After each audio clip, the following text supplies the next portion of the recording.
Now I'd like to introduce the presenter for today's webinar, Jules Evans. Jules is the director of the Challenging Psychedelic Experiences Project, and he's the author of 4 books, including one called The Art of Losing Control. And then he was a co-editor on the book Breaking Open, Finding a Way Through Spiritual Emergency. That was co-edited with Tim Reed. He writes a weekly newsletter on the integration of ecstatic experiences, which you can find at ecstatic-substack.com.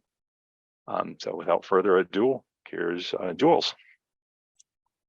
Thank you very much, Ron, and thank you to ISPS-US for hosting me. It's a pleasure to be here to talk about a topic that I'm really interested in and some of the thoughts and research I've done on this area, and some of the questions that are still to be answered, where there could be more research, more collaboration. I've got some slides, which I'm going to just share now.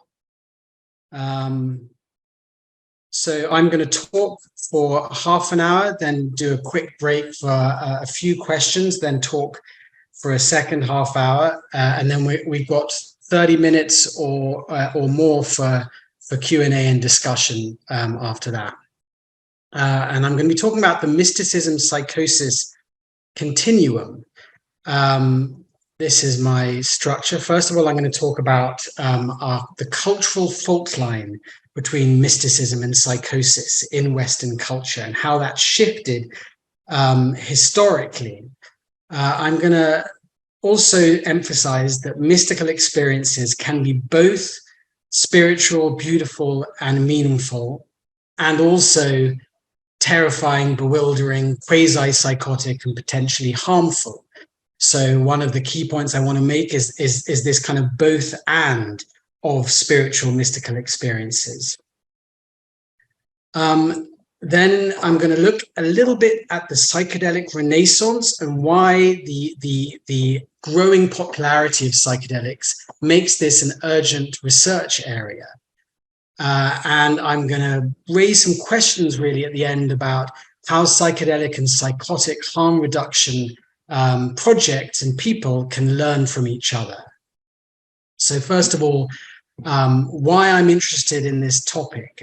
So I'm a writer and historian. I also work at something called the Centre for the History of the Emotions at Queen Mary, University of London.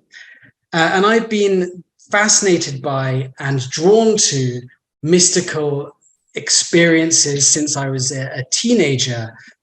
So I started experimenting. My friends and I started experimenting with psychedelics when we were young teenagers. I first took LSD when I was 14, and also tried things like MDMA, mushrooms. And by 18, my friends and I had already managed to harm ourselves with these drugs.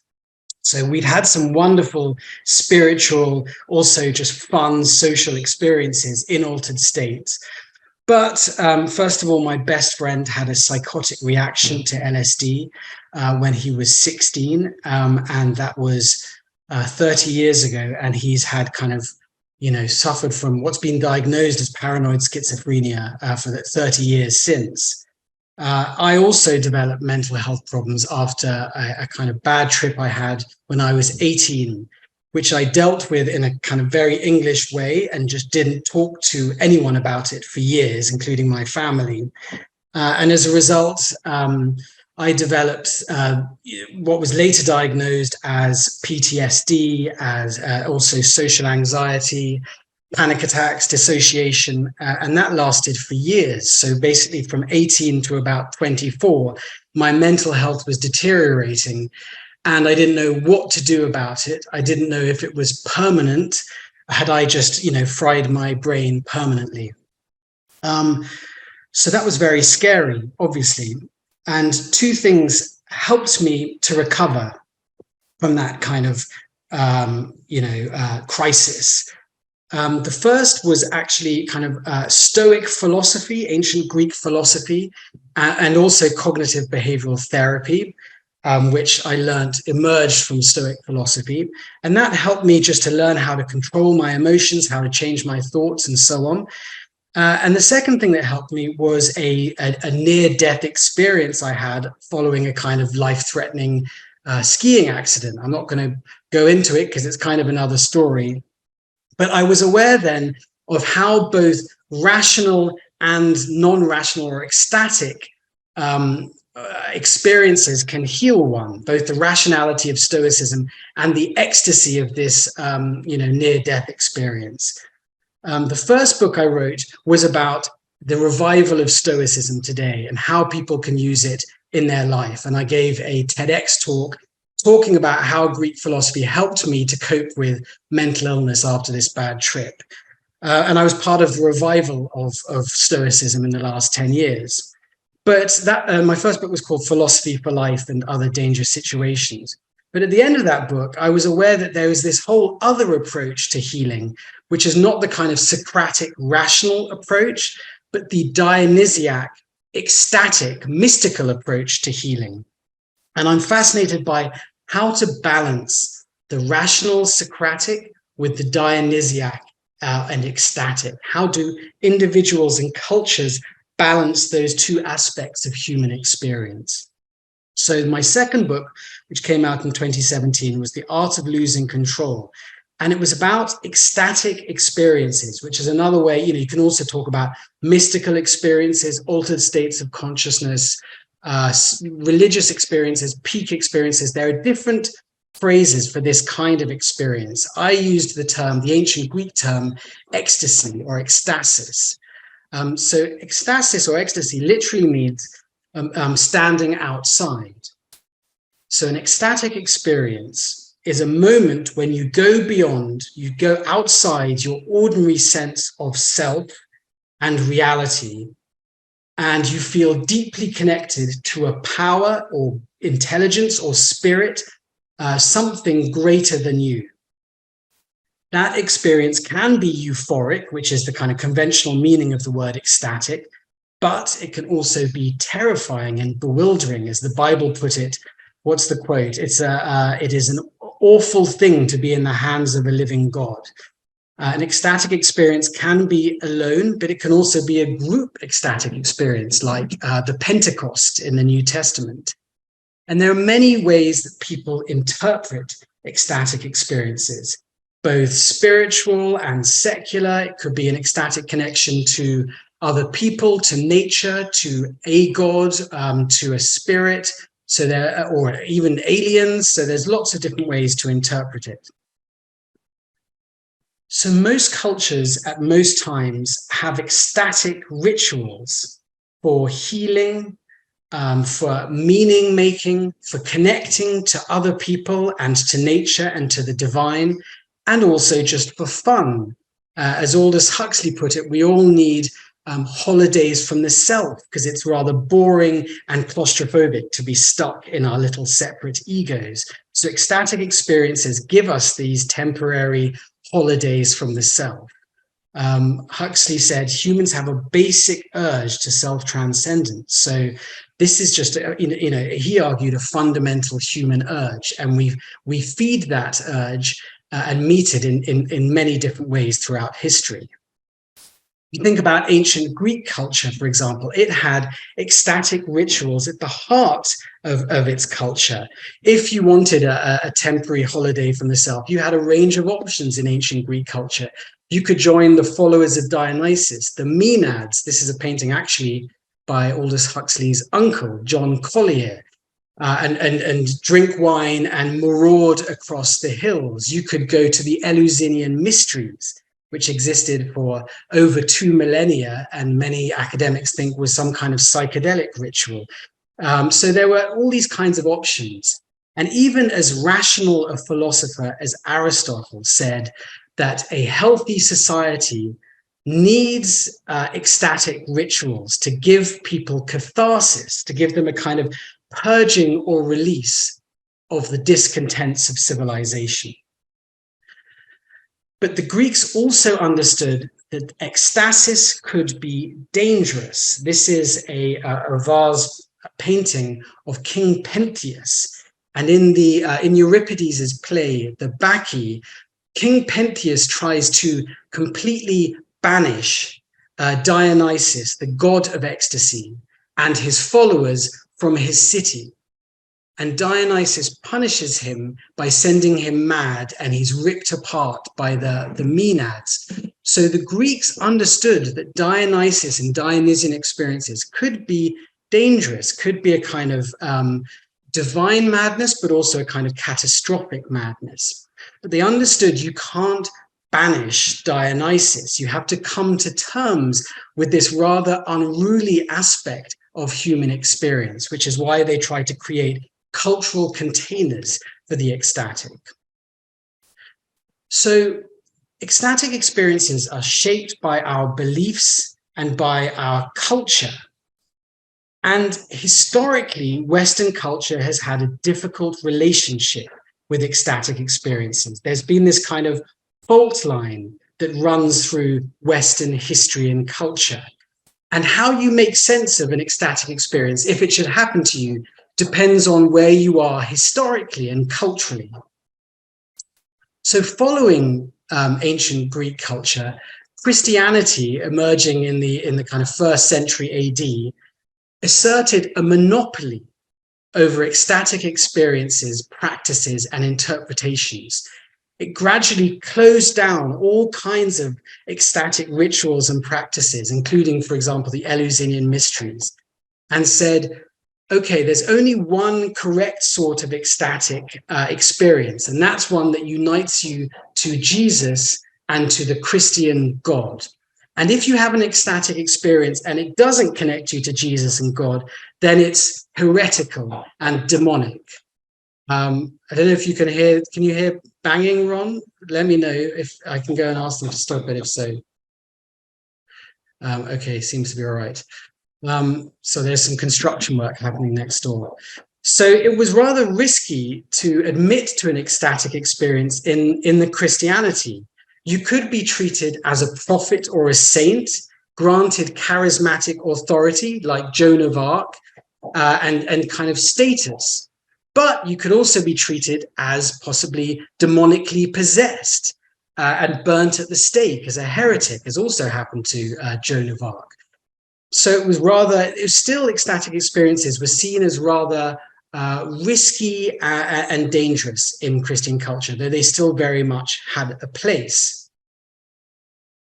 What happened then in the 16th century and the 17th centuries during the Reformation was this monopoly of the Vatican Church over ecstatic experiences was exploded. And you had all kinds of different ecstatic movements and ecstatic cults, prophets, and different interpretations of ecstatic experience. And that was both liberating, but also quite chaotic and destructive, because some of these ecstatic movements were revolutionary, were violent, and homicidal and cultish. So you can see that in the 16th and 17th century, you had these ecstatic movements leading to fanaticism and violence, and wars between competing movements claiming their ecstatic experience was correct and everyone else's was demonic. So during the wars of religion, the 30 Years' War in the 17th century, a quarter of the German population died. So if you want to get a sense of some of these ecstatic movements in the 16th and 17th century, a really good book is this by the historian Norman Cohen called The Pursuit of the Millennium. As a result of this century and a half of religious fanaticism and violence, religious ecstasy got a bad reputation and name in Western culture. So in the 18th century, Enlightenment philosophers criticized and pathologized religious ecstasy. So this is a famous painting by Goya, for example. It's called The Sleep of Reason Produces Monsters. If you're not being rational in Enlightenment culture, you're being delusional. Ecstatic experiences are seen as delusion. Your imagination is getting carried away. And so ecstatic experiences are a threat to the reasonableness and the self-control of Enlightenment society. You have leading Enlightenment philosophers like Thomas Hobbes, Adam Smith, David Hume, criticizing religious ecstasy as just a form of delusion. They called it enthusiasm, which in the Enlightenment is a bad term. It means you're letting your imagination carry you away. You're believing in things that don't exist, like spirits, angels, and God, because of course, this was also a shift from an animist to a materialist culture in which there are no spirits, there is no God. So what happened really, starting from around the 17th century, more and more, was a narrowing of the spectrum of consciousness in Western culture. A shift from a polyphasic culture in which different forms of consciousness are seen as potentially valid and meaning-making and useful, to a monophasic culture in which only really rational consciousness is seen as reliable and useful as a way of knowing reality and of reaching truth. And other forms of consciousness like intuition, dreams, mystical experience, and so on are seen as invalid and delusional. So there's this kind of narrowing of the spectrum of consciousness. And then what you see in the 19th and 20th century is that materialist secular philosophy, psychology, and psychiatry often defines religious ecstasy as a form of mental illness. So this is Jean-Martin Charcot, a French kind of father of neurology, and he was the head of the Salpêtrière clinic in Paris, which was a kind of leading asylum. And he said that religious ecstasy, he was very secular, very anti-religious. And he said religious ecstasy is actually a symptom of hysteria, of a brain disorder. And he took photos of his patients in the Salpêtrière clinic in these kinds of ecstatic, mystical postures, looking like medieval saints, to try and prove that actually religious ecstasy was pathological. And this was part of a kind of ideological war with the Catholic Church, in fact. So there's been this gradual, long marginalization and pathologization of ecstatic experiences in Western culture, up to, I would say, the kind of the 1960s. Now, that's a big generalization, and of course, there have been countercurrents as well. Movements, cultural movements in Western society that have tried to find a more kind of, positive interpretation of ecstatic experiences and to provide outlets, spaces, cultural spaces for ecstatic experiences. Like Romanticism, of course, that whole cultural movement which found new interpretations for ecstatic experiences and new kind of forms and arenas for the ecstatic, like nature or like art galleries and so on. You also had ecstatic Christian movements arising over the last 200 years. Methodism, which of course was huge in the 18th and 19th century, and then Pentecostalism and neo-Pentecostal movements, which have been huge in the last 100 years. And also both of these find much more of a kind of positive interpretation of the ecstatic and spaces for people to go into trance states, ecstatic states, and so on. You could also say you got the whole occult, new age, alternative health movement of things like mesmerism and spiritualism in the late 18th and 19th centuries, which then feeds into depth psychology. People like Carl Jung and William James, who kind of emerge out of this alternative spirituality movement and develop scientific psychologies which are informed by things like mesmerism, spiritualism, and hypnotism. And both people like Jung and James try to also find a more positive explanation for the ecstatic. James, famously in The Varieties of Religious Experience, argues that ecstatic or religious experiences are an opening to the unconscious and that they can be good for people. They're not always pathological. They can enhance people's flourishing and functioning. What then happens in the 1960s is a explosion of ecstatic practices back into Western culture. Psychedelics, ecstatic rock, the sexual revolution, Eastern meditation practices, ecstatic Christianity. And you can see this statistically in the number of people who've said they've had a religious or mystical experience, which has risen from 22% in the US in 1962 to more than double that 10 years ago. And I'm sure it's much higher now amid the psychedelic renaissance. However, we still have a somewhat problematic relationship with ecstatic experiences. I would say that mainstream Western culture, particularly in Europe, where I'm from, still often sees ecstatic experiences as somewhat mad, somewhat dangerous, stupid, embarrassing. I felt that when I was going on tour to promote my book, The Art of Losing Control, particularly in England, there was a kind of uncomfortableness around these experiences. On the other hand, you have these subcultures like New Age culture, psychedelic culture, and ecstatic Christian subcultures, which they go to the other extreme. They fetishize ecstatic experiences and see them as totally wonderful with no kind of risks.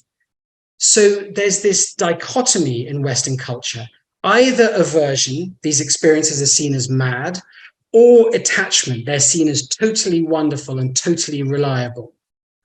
There's not much equanimity, critical distance, or crucially, room for ambivalence. What I try to argue is that ecstatic experiences can be both healing or harmful, or often both at the same time. They can be illuminating, liberating, beautiful, meaningful, and disturbing, terrifying, disconnecting, destabilizing, and quasi-psychotic. I'll take, so I'm halfway through, and I'm going to take 3 questions now from Ron, if any have come through. Well, actually they haven't come through, but I think people are really fascinated with the content. So maybe just kind of like proceed. Just carry on. Yeah. Proceed. Okay, sure. So people can write down questions. What is it in the chat, Ron? Or yeah, in the Q&A is where we're asking them to do that. Okay, yeah. Sure. So what I'm going to talk about now is our research on spiritual emergencies and this idea of the mystical psychotic continuum. And then I'm going to talk a bit about our research, which has just kind of started in the last year, on challenging psychedelic experiences and why this is an urgent and potentially fruitful area of research and maybe collaboration between people who work around psychotic experiences and people who work around psychedelic experiences. Okay, so as part of this kind of countercurrent against the mainstream just pathologization of ecstatic experiences, there have been researchers that have tried to explore the messy ambivalence of mystical experiences and how they can sometimes be somewhat psychotic as well. So to explore that kind of mystical psychosis continuum. Great psychologists like William James, Carl Jung, Roberto Assaglioli, and others have tried to explore how spiritual experiences can be quasi-psychotic and how to navigate that. More recently, a psychiatrist called Arthur Diekman, who's maybe not as well known now as he should be, but I encourage you to seek out his work. There's lots of fascinating work that he did. He wrote a paper which introduced the idea of mystical psychosis in 1971. David Lukoff, I think probably some of you are familiar with his work on religious psychosis. He wrote a paper on mystical experience with psychotic features in 1985. Charles Heriot Maitland, who works at King's College London, wrote a paper, Mysticism and Madness, Different Aspects of the Same Human Experience, in 2008. And then I know that Isabel Clarke has spoken to this group before. She edited a fantastic collection called Psychosis and Spirituality. And in that, there are chapters by herself, Gordon Claridge, Mike Jackson, Emmanuel Peters, exploring the overlap and similarities between mystical type experiences and psychotic type experiences. This is the quote that we start breaking open with. Sir Joseph Campbell was also thinking about this. He said, the psychotic drowns in the same waters in which the mystic swims with delight. Though, of course, the mystic doesn't always swim with delight. If you look at the lives of mystics like, Julian of Norwich or Krishnamurti, they often had, long-term spiritual crises which were completely incapacitating for years. Likewise, Ezekiel, wasn't it Ezekiel in the Old Testament who lay on his side for hundreds of days? So the mystic doesn't always swim with delight. In our book, Breaking Open, we use the term spiritual emergency as a kind of umbrella term, which was developed by Stanislav and Christina Grof.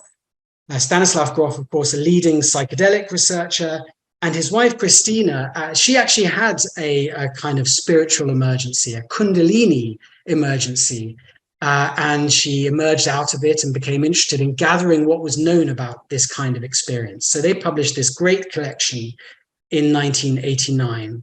And this is how they define spiritual emergency, the Grofs. Many individuals experiencing episodes of non-ordinary states of consciousness are undergoing an evolutionary crisis rather than suffering from a mental disease. What the Grofs were trying to do really is they were part of the kind of Esalen human potential consciousness movement in the US. And they saw that sometimes people after psychedelics or after retreats or after intense spiritual practice went into prolonged but temporary psychotic states, which could last for weeks or months. And they were sometimes diagnosed as suffering from psychotic disorders and put on, which is a kind of lifelong diagnosis. And they wanted to distinguish these kinds of temporary quasi-psychotic spiritual crises from traditional, forms of psychotic disorder. And so they developed this term of spiritual emergency. But, we'll come back to whether it's problematic to try and distinguish so cleanly spiritual emergencies from other types of, psychotic disorder. And how definitively can you do that? Anyway, this is the term we use, spiritual emergency. Tim Reed and I, in 2020, published this collection of essays, Breaking Open, Finding a Way Through Spiritual Emergencies. We asked people, this came out of an event we ran, we asked people, have you ever had a mystical or ecstatic or spiritual experience that was very difficult or messy?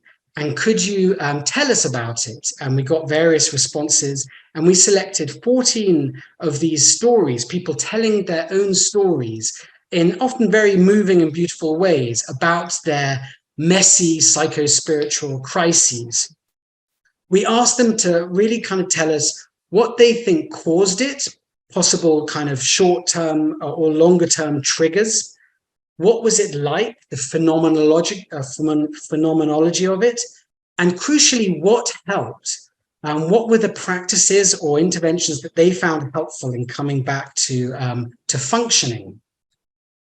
So we noticed, and I can make available to you, by the way, the concluding chapter where Tim and I draw conclusions from the stories in the book. There are short-term triggers, for example. Three of the people in the book talk about psychedelic drugs. So this was after a retreat or after they'd just gone to a club or rave and taken psychedelic drugs. Others, it was after a meditation retreat or intense spiritual practice. Sometimes grief and bereavement triggered these kind of psychospiritual crises. Travel, they often seem to happen more when people are separated from their loved ones. And sometimes political crises as well. So one person their psychospiritual meltdown was triggered by Brexit. And, and I know that during the pandemic, others had kind of psychospiritual crises. There may also be longer term triggers. For example, genetic predispositions. I've got a family member who's got bipolar disorder, so that may make me more predisposed to this kind of spiritual psychotic crisis. We don't know yet, so we don't have the capacity to do research on that, but it's a possibility. We also noticed that 11 of our 14 cases had childhood trauma. So it may be that early trauma makes it more likely that when people kind of have these ecstatic experiences and go beyond their ordinary everyday ego, that also releases buried trauma. What are these experiences like? What do people talk about in their stories?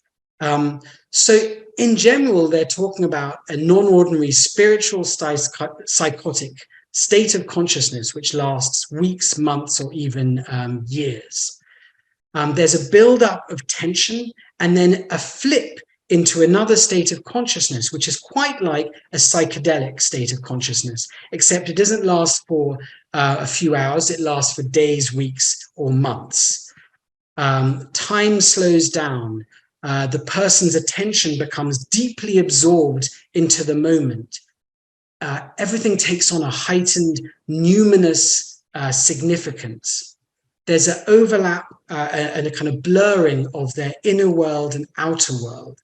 So dream, archetypal, and mythical material spills out of their subconscious. They often notice synchronicities, signs, patterns, uncanny coincidences. Everything is charged with meaning and connection. There can be a fusion with mythical archetypes and thinking. So in the book, I talk about a kind of a meltdown I had after an ayahuasca retreat where I wasn't sure, was I in a dream? Was I in what kind of reality I was in?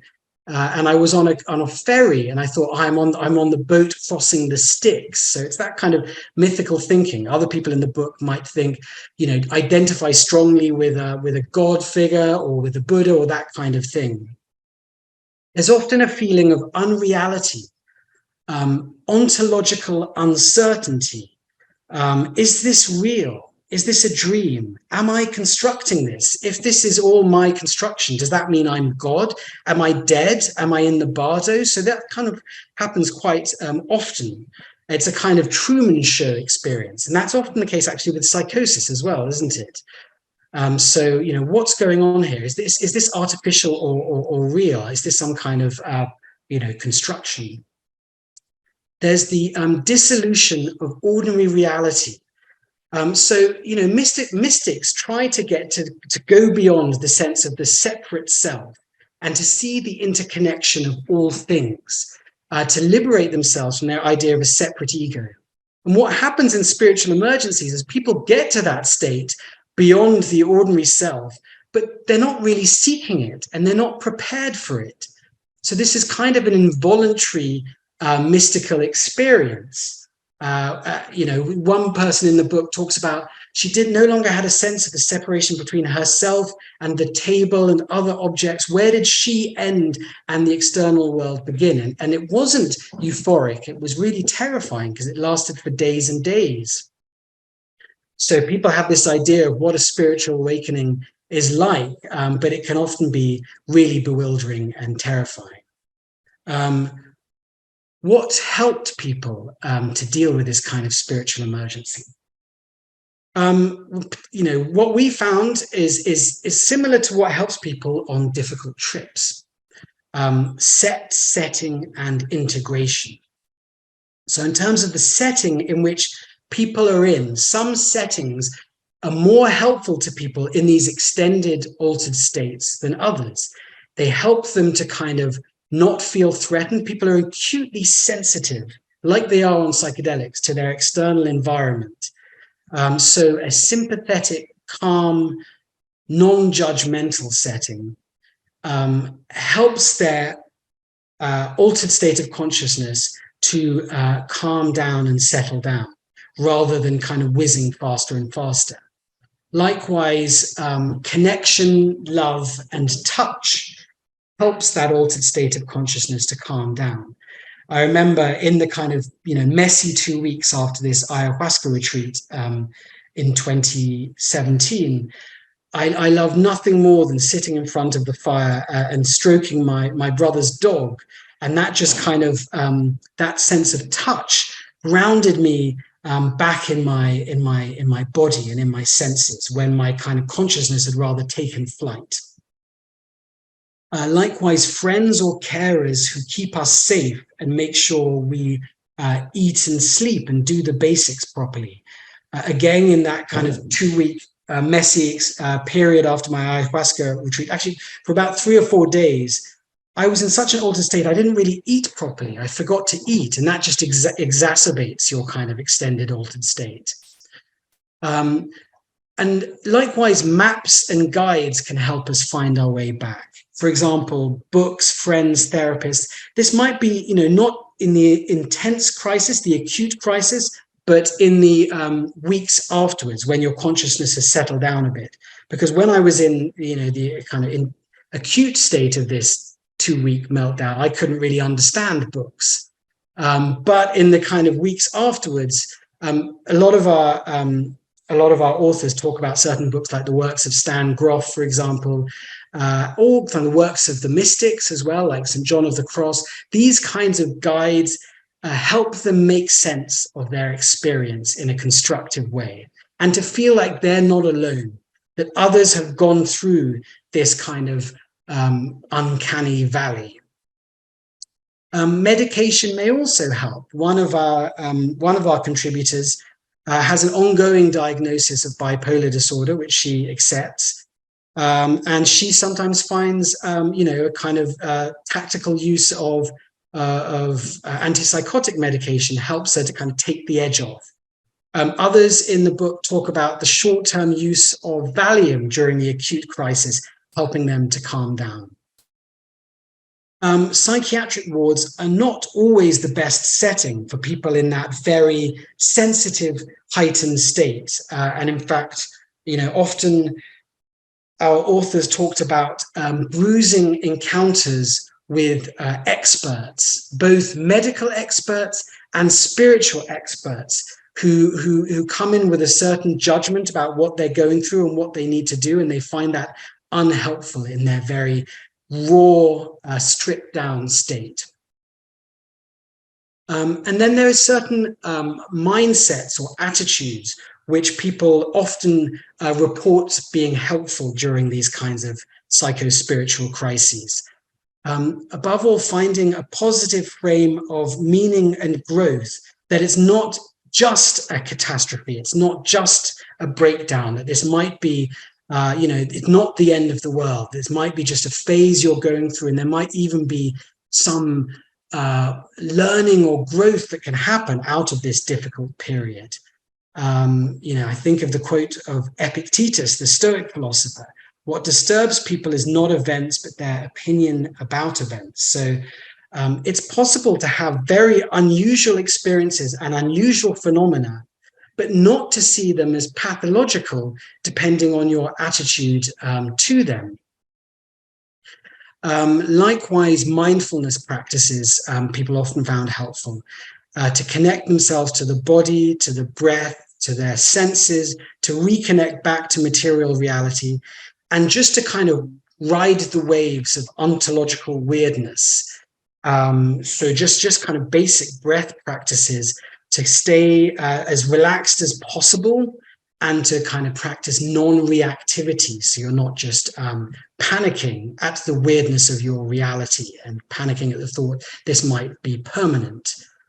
An attitude of acceptance is very helpful, particularly like this will pass, whilst the attitude of this is forever, oh my God, obviously makes it worse. An attitude of self-compassion is obviously very helpful, of humility and of humor, if that's possible. So being wary of self-inflation and aggrandizement, like I am God or I am the Messiah.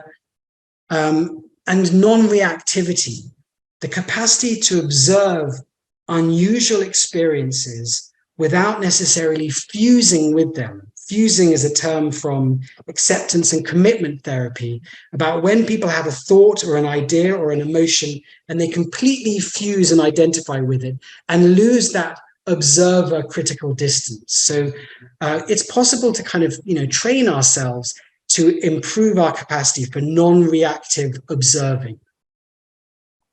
And also discernment and reality testing. Am I taking a psychological metaphor over literally? My cousin, for example, after taking lots of drugs as a teenager, then he had a kind of psycho-spiritual breakdown, and he became fixated with the idea he had to build the ark, that there was a kind of apocalypse coming and he had to build the ark. And he managed to come to a place of discernment and recognize maybe that's a spiritual metaphor for kind of developing a spiritual self rather than an external project. My best friend, who had this post-LSD psychotic breakdown and was diagnosed with paranoid schizophrenia, when I went to visit him in the emergency ward, he would be terrified of me because he'd think I was the devil. But over the years, he managed to reach a stage where he still saw me as the devil, but he would say, and other people as well, but he would say, but I think this is a metaphor. So he managed to attain that kind of discernment and critical distance. Am I externalizing and projecting an inner state? I think that might be a difference between, the mystical and the psychotic, is that sometimes people just completely fused with their experience. They project it all as an external experience. They don't recognize it as an internal experience. So there are some issues with the term spiritual emergency. It hasn't really taken on, for one thing. It might be quite culture bound. It's only really used in the world of transpersonal psychology. It might be a bit classist as well. In other words, people like us have spiritual emergencies, like Esalen people, but people, everyone else has psychotic breakdowns. So there's a bit of an attempt to draw a boundary between, new age spiritual seekers and the rest of the population. It could be a bit too spiritual. Some people might resent the phrase spiritual emergency. And it's often also tied up with a dogmatic evolutionary spirituality, where people's, psycho-spiritual crises are seen as part of a awakening of humanity and a shift to a new stage of consciousness. Well, maybe, but maybe not. Who knows? Sometimes as well, the spiritual emergency movement can be quite anti-psychiatry and anti-medication. In our book, we are agnostic. If people find it helpful, fine. Can one clearly demarcate spiritual emergency from other sorts of temporary psychotic episode? And I don't know the answer to this, but does psychosis often have a spiritual aspect to it? Is it more helpful to talk about a continuum between mystical and psychotic states and about people's capacities to experience unusual experiences, non-ordinary states of consciousness, without being overwhelmed by them, without fusing with them, but learning to kind of, develop a non-reactive critical distance to them? We can develop our capacity to experience altered states without becoming fused by them. And I've met people who still have occasional psychotic experiences, but they've learned to somewhat manage and navigate them, not mainly with medication, but mainly with kinds of spiritual practices. So it may be possible to develop our capacity. But again, I'm not anti-medication or anti-psychiatry. Okay, so just in the last 15 minutes, I'm going to talk a little bit about the research that we've started in the last 6 months through this Challenging Psychedelic Experiences project, which you can find out about at our website, challengingpsychedelicexperiences.com. As you know, probably, we are in this what's called psychedelic renaissance. There's been this huge revival of interest in psychedelics and their therapeutic potential in the last 20 years. And that has been accompanied in the last 5 years by billions of dollars in funding and venture capital funding going into psychedelic companies, many of whom are now, by the by, or some of which are going bust in the last few weeks. But there's a lot of investor excitement, researcher excitement about the potential of these new drugs. However, there is hardly any investment or research on the risks of psychedelics.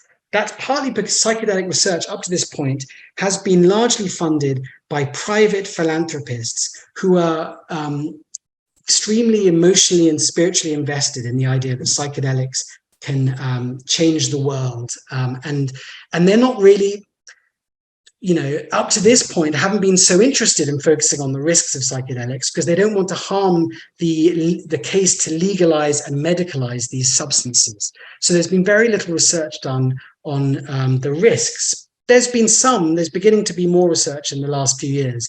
This was a paper at the end of last year, a global ayahuasca survey of 11,000 people who've taken ayahuasca, and it found that 12% of participants had an adverse experience lasting beyond the trip itself, for which they sought psychological assistance. Another paper was actually published last week by Simonson and et al. And that found in another survey of people who've taken psychedelics that 9% had a difficult experience, which led to functional impairment lasting longer than a day. And 6% thought of harming themselves or others during that extended difficult experience. So we're beginning to get a sense that there are these risks to psychedelics. At the moment, there's no empirical research on what people find helpful after bad trips. There's a lot of people offering integration services, coaching, therapy, but there isn't at the moment empirical research on what people find helpful after these bad trips. So I wrote a piece in 2021 arguing that we should do more research and invest more in psychedelic harm reduction. I argued that what if psychedelic companies and clinics and foundations invested 1% of their billions in psychedelic harm reduction services and research. Other writers have written on that. Shayla Love wrote on that a year ago. Wired magazine also. And so last year, I and a group of mainly psychologists at universities around the world said, let's try and research this ourselves.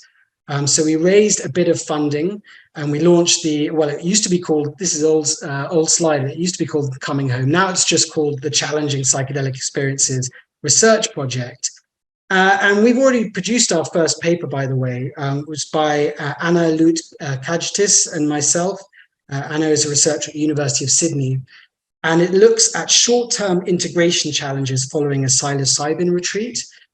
In our paper, 30% of participants after a mushroom retreat reported integration challenges lasting up to 3 weeks after a mushroom retreat. Things like ontological confusion, social disconnection, emotional volatility, what we call post-ecstatic blues. And so that was our first paper, which was published in January. The paper we're working on now is we did a survey where we asked, have you ever had a trip that led to difficulties lasting longer than a day? And again, we asked, what was it like? Could you describe it? And what did you find helpful in dealing with those difficulties? We got 608 responses, and we're analyzing that data now. But interestingly, 30% of our respondents said the difficulties they experienced after their trip lasted longer than a year, and a sixth said the difficulties they experienced lasted longer than 3 years. What sorts of difficulties do they report? The most common are anxiety problems, but you also see derealization being reported a lot. Is this real? What is real? Existential confusion. They're bewildered about how to make sense of their experiences and the new universe they find themselves in. People sometimes get traumatized by very bad trips. Sometimes bad trips lead to increased people's fear of death or fear of the kind of re-experiencing the hellish place they went to. People get afraid of having permanently damaged themselves. So we've narrowed it down to 60 different themes for all these experiences, and we're doing a thematic analysis of this survey and of the kinds of things that people find helpful. So we're publishing a paper on that.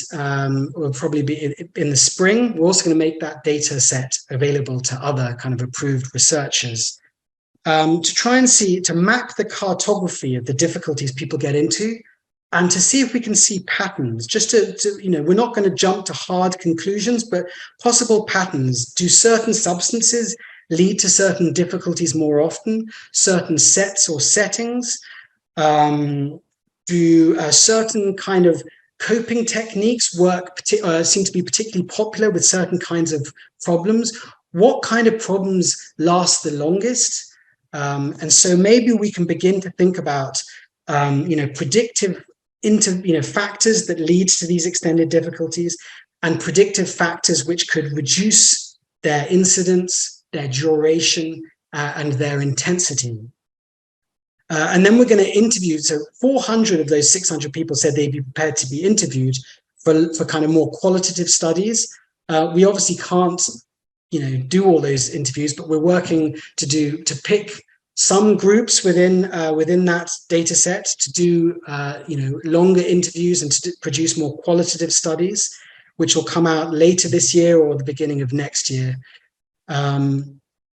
So yeah, no risk of harm with psychedelics. Australia has just legalized psychedelic therapy, and researchers and scientists from the UK argued to Australian regulators that there is really no risks to psychedelics, only if you are psychotic, or if you have a history of psychosis in your family, and so there's a vanishingly small risk that it could trigger psychosis. But actually, the kind of harms that people sometimes experience after psychedelics is not just, full-on psychotic episodes. There are other kinds of, harm people can experience: emotional, anxiety, derealization, and so on. So we need to know more about that, to give people informed consent. If you have depression or anxiety and you're looking to psychedelic therapy and hoping for a cure, you want to know that 9% of people sometimes have these experiences which lead to extended difficulties, and you'd want to know what kind of difficulties and what helps. So we argue that the psychedelic field, if you're passionate about psychedelics, which I'm sure some in the audience are, and you're passionate about their potential, don't deny or dismiss adverse experiences. Don't victim blame people who have them. Rather, let's learn about them, and let's learn how to support people best who have them. Every medicine has, side effects.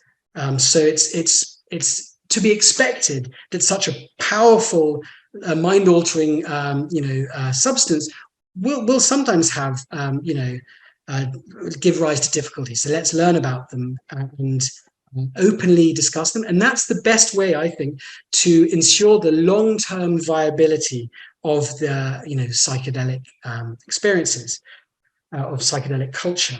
Why I think this is urgent is we are opening the doors of perception.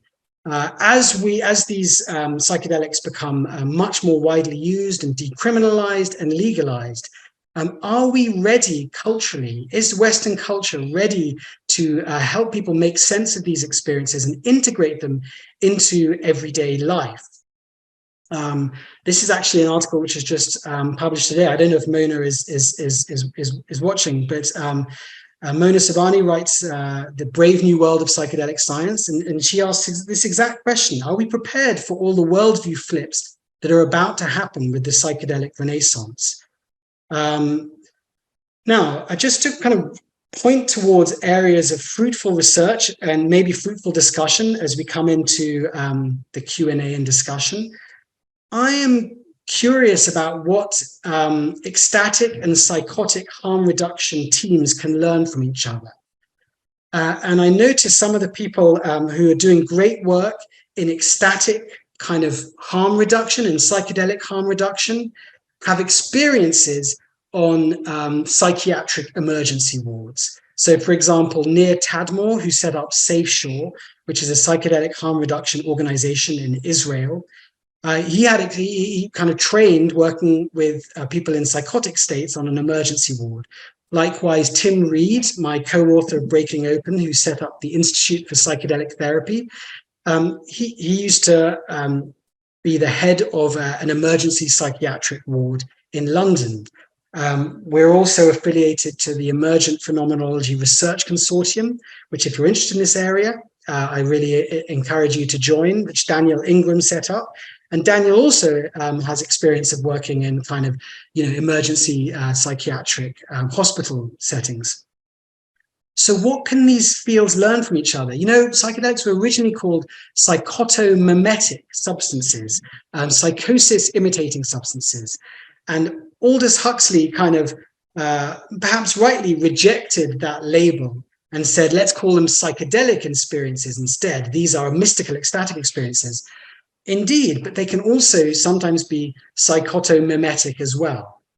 Maybe psychedelics can as they become more normalized in Western culture, they can help us think about how to be in altered states and how to be with people in altered states. And maybe some of that learning can then help us to treat people experiencing psychosis with more compassion and understanding and less fear and stigmatization. Recognizing that this is not, people who've kind of fallen off the spectrum of consciousness and are just having pathological experiences. They might also be having meaningful experiences, spiritual experiences.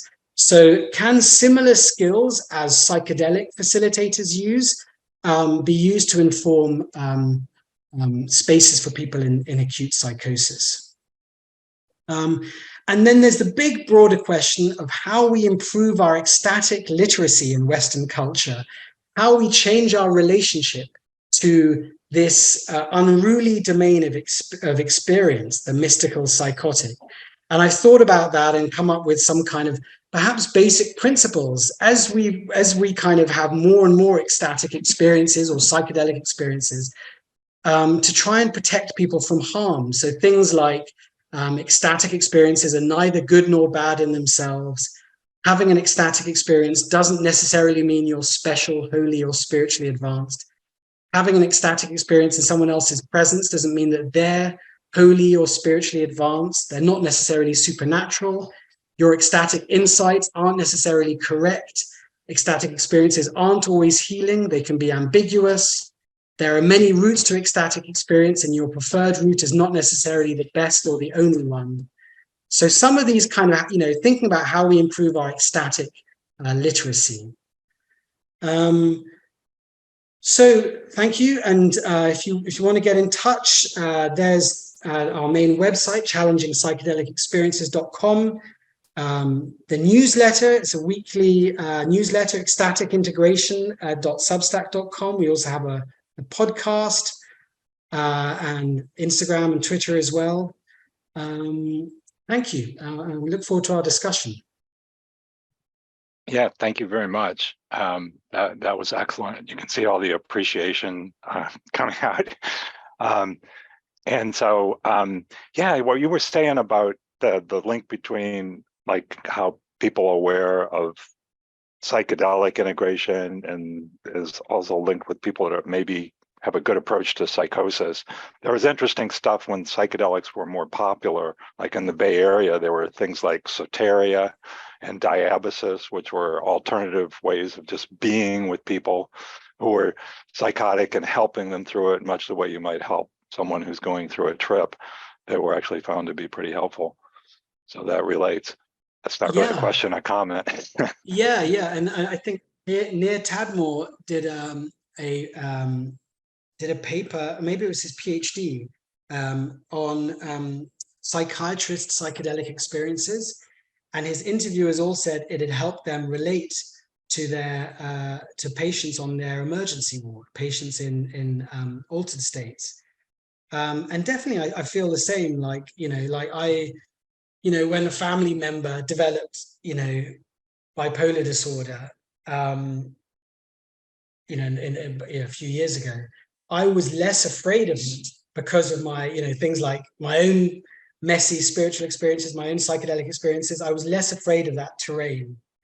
Also, I know that Humphrey Osmond, who coined the term psychedelic, He, for example, used psychedelics to think about the design of emergency wards in psychiatric facilities. He ran a mental psychiatric hospital in Canada, and he worked with an architect. And I think they took LSD and thought about things like how freaky corridors were when you're tripping, and just the design. And I know that one of our authors for Breaking Open, who works in mental health research, has thought about, could you bring in kind of ritual even to when people are sectioned, in the way that you do, to help ground people when they're tripping. Like music and ritual and that kind of thing, artwork. So, again, if you think about how much care is put to rich people on psychedelics, knowing that they're acutely sensitive to the set and setting that's around them. So if you go to a psychedelic clinic, it's all like soft colors, soft music, and so on. And then you compare that to a psychiatric ward, and they're such harsh places sometimes. I mean, like aesthetically, and how that's going to affect people's very sensitive consciousness as well. Yeah, great point. So someone wants to know, like, which one of your books might go into detail more about what you're talking about today? Which book might you recommend first for this audience?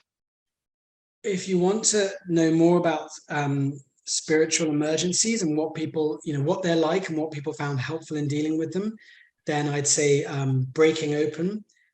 And I can also make available to you, Ron, the kind of concluding chapter for people here, so they can just have that for free. We never published it as a paper, but I can give that as a file to you to make available to the audience. It's really interesting. We just try to draw conclusions from that.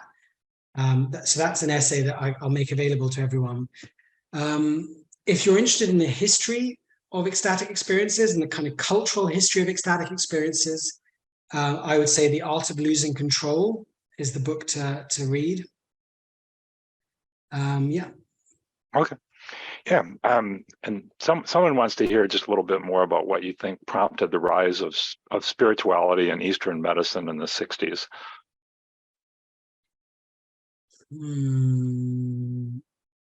I don't know. I suppose one way to think about it is that there had been, in a way, what happened in the 60s, one way to think about it, is that what had been a minority bohemian culture in around the 1920s became a mass culture in the 1960s.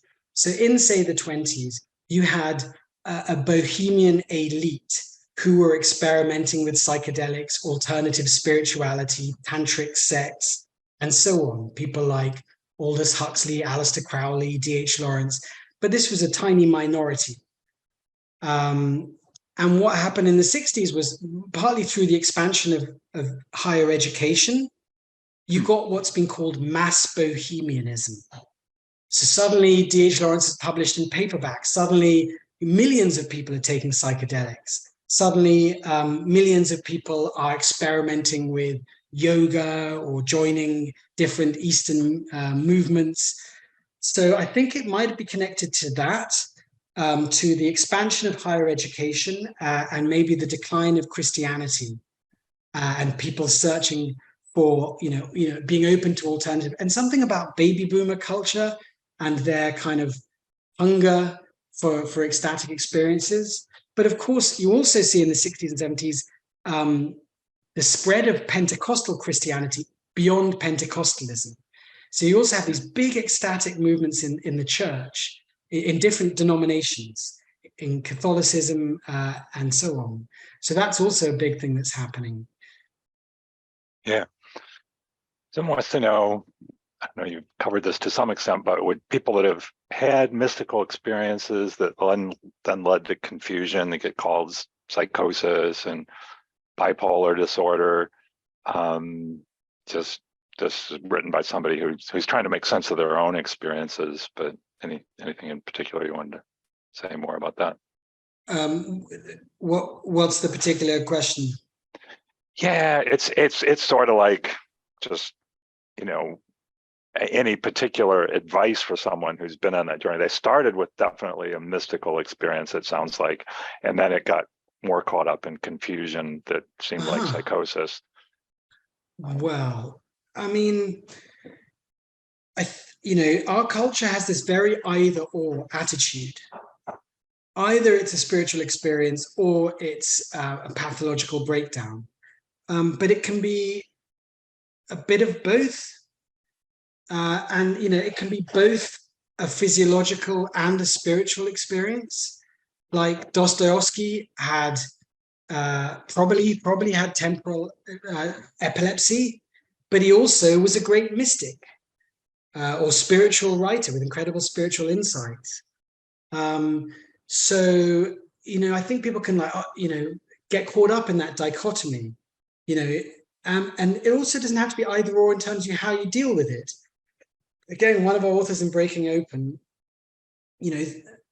sees the kind of value of her occasional, what she calls fizzy periods, heightened hypermanic states. She's more creative in those states, but she recognizes that sometimes they can be disruptive for her loved ones, and at the extreme, manic states, harmful for herself as well.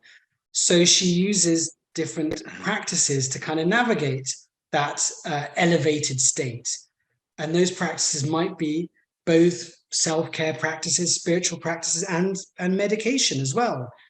So, it's learning to be comfortable in one's own mind and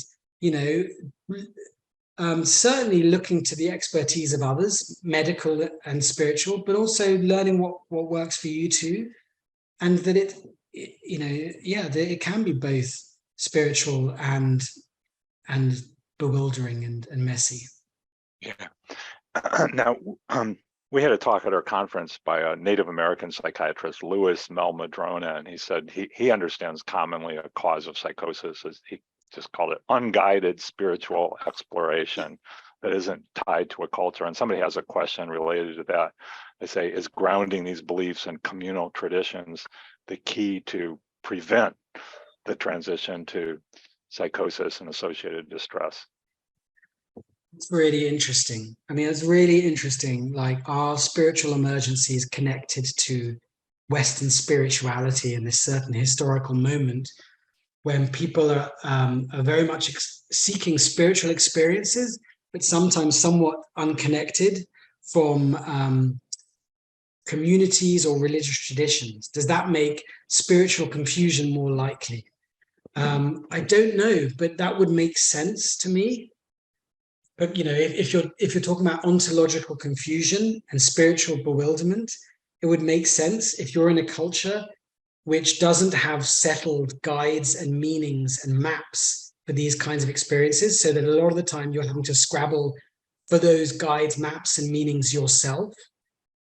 Or you're coming back to a culture which is actively hostile to these experiences, and better not talk about it because people might think I'm nuts or stupid or delusional. So yes, of course, this the no diagnosis is ahistorical. Every way we think about our experience is culturally and historically grounded. And that's probably true for spiritual emergency too. I'd be very interested to know, and I haven't really done the work on it, are there similar terms in different cultures? How do different cultures make sense of it? Mystics sometimes talked about dark, nights of the soul, Christian mystics. We know that shamans talk about kind of maybe shamanic sicknesses. So it would be really interesting. I don't know if people have, maybe, people involved in the Crazy Wise movement have done some of that work of gathering, how different cultures think about that. I do know as well friends who've had kind of dark nights of the soul in Christian traditions and communities. So it's not just kind of, atomized New Age people who sometimes get this. It's also because these experiences are just quite, they're full on, they're challenging. Yeah. Yeah, another person was commenting that, well, maybe the only real pathology is in our society that doesn't have the rituals and mythologies to help navigate the experiences. And, so. I mean, yeah, but people suffer in every tradition and space as well, right? So, I mean, I was, like, in Christian churches, for example, people have ecstatic experiences, powerful conversion experiences, Holy Spirit experiences. And their churches will often see them as entirely good and wonderful and put those people on the stage and say, tell us about your ecstatic experience. How wonderful was it? Isn't that amazing? And there isn't always the space to talk about how those experiences can also be bewildering and difficult and challenging and confusing to interpret. So, Christians can sometimes feel like, inhibited by their culture. There is a space and interpretation for ecstatic experiences, but it's quite a controlled and controlled interpretation, and that might be true in other cultures as well. It might be true in Buddhist, Hindu cultures, that there are kind of settled cultural interpretations, but still people's experience can be messy and a bit different to those cultural labels. Yeah. And one thing I experienced as part of a Native American spiritual thing that really called up ecstatic experiences, that when people got intensely into those experiences, everyone gathered around to be supportive, especially the people that really knew how to do it. And so you had this sense that, like, wow, now there's just all this support around me, and they just help you through whatever it was. And that really seemed like a wise model. That's very interesting. Yeah. I mean, certainly, when I was 18 and I had these, this bad trip, it was so wounding, not feeling I could talk to people about it, but my own error, really not trusting other people to talk about it. That was extremely isolating for years.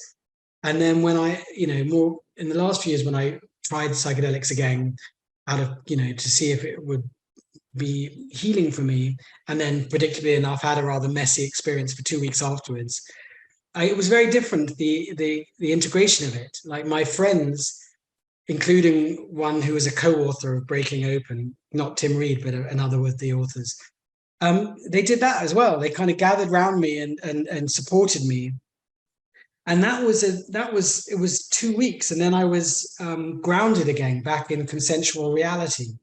So it was a positive experience that bonded me to those people, rather than isolating me from people out of shame. Mm-hmm. Yeah. So someone's talking about well, has the thought that maybe the critical tipping point for ecstatic experiences moving towards either integrated emergence or in an emergency has to do with the support and guidance versus isolation. That touches exactly on what we just were saying. So maybe there's no more thoughts on that. You already said your thoughts. Yeah, that's interesting. And yes, I mean, like the attitudes of the people around you, your own attitudes, your resources, which would also include things like social resources, economic resources, your life situation that you're coming back to. Is it kind of chaotic, very, very demanding? And then, yeah, I mean, this idea of your kind of your ability to be non-reactive and to kind of maintain a distance rather than getting swept up in the unusual experience. All of which kind of can shift in time. A few people in Breaking Open talked about an initial crisis, which was completely overwhelming for them, and then a kind of second crisis years later, which they're able to navigate better because they developed certain capacities or tools to not be overwhelmed by it. I think I used the metaphor of like Luke Skywalker and his confrontation with Darth Vader, like the shadow figure. In Empire Strikes Back, Luke is kind of defeated and maimed by this shadow encounter, and then Return of the Jedi, he's able to confront Darth Vader with non-reactivity and compassion and transform that situation rather than being overwhelmed by it. Okay, So someone said they worked in an early intervention for psychosis service, and there was talk about the experience of voice hearing or seeing things. Others can Right. as being something like a dream state being experienced while awake. And that's something I've heard before too. Do you have any thoughts about that? Somebody's wondering. Yeah, well, I didn't talk much about voice hearing, but I come from the center I work at is a medical humanities center, and there is another medical humanities center at Durham University in England, and they've done a whole multi-year, multidisciplinary project on voice hearing called the Hearing the Voice Project. So it's like a neuroscientist called Charles Fernioch, but working with, for example, people working on medieval saints and their experience of voice hearing, working with hearing the voice groups. You're familiar with that whole hearing the voice movement? Yeah. And so that's a really interesting, they did, Charles Fernioch wrote a very good book on voice hearing and all the different ways to think about it. It's full of interesting facts. Like, for example, in a survey they did of novelists, 40% of novelists reported hearing the voice of their characters as something kind of external. Charles Dickens would sometimes, his characters were so real to him, he once had to kind of cross the road, supposedly, because he saw one of his characters coming down the road. Rousseau talks about feeling, almost possessed or bewitched by the characters he created in his novel. So there's an interesting relationship between voice hearing and creativity, and between unusual psychosis-like experiences and creativity as well.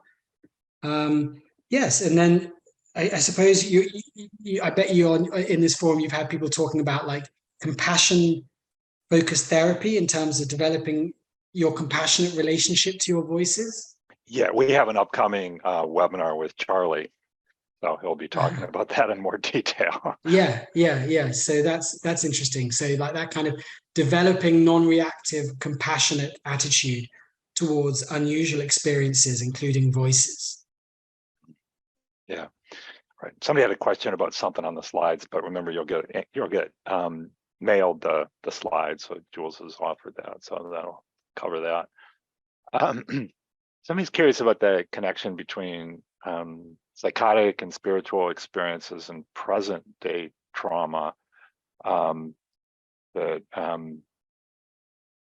Given that like every day that passes, where our culture in some sense might be seen as losing its humanity, and that there's trauma happening like right now in the culture. I don't know if you have any thoughts about that.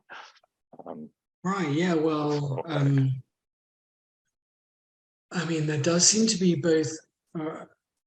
I'd be really interested to see if there is a kind of rising incidence of mystical, ecstatic experiences. It does seem so, from surveys and so on. And there also, more and more people report trauma as well. So, and that's seems to be the case in the last few years. It's been this kind of uncovering of experiences, and so there's interesting research on the relationship between trauma and spiritual experiences.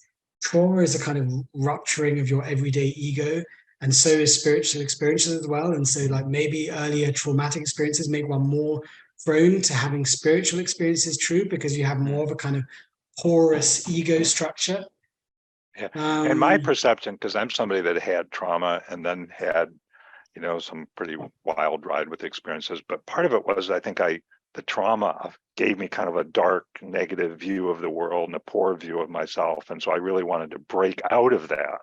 And so I was trying to break away from this kind of like depressing, one down view of myself towards, something else. Right. Same. Yeah. That same with me. Like, yeah, you get kind of stuck in a. I think what's also, I don't know if this is exactly answering the question, but it's something that comes to mind now, is ecstatic and psychedelic experiences increase plasticity, particularly for a few hours, but then for a few days afterwards. And sometimes people then kind of reformat their psyche, but in this more neurotic frame of mind. And that's what happened to me for years. And it was deeply distressing because it's like, also brought up all this stuff about I've lost myself. I'm not the person I was. I've damaged myself. Your self-identity is shifted, but in a negative way. So it's also just thinking about, just the interventions that can help people. So this is a short-term thing because people can get stuck for years in this more kind of neurotic mindset. But then also, it is possible, even if you got stuck in a more neurotic mindset for years, to still change and to still kind of come out of that to some extent. So I am less neurotic and less socially anxious than I was 10 years ago or 15 years ago. So there's always plasticity. There's always possibility of change. Yeah. So someone's saying they're a longtime practicing Buddhist and transpersonal psychotherapist.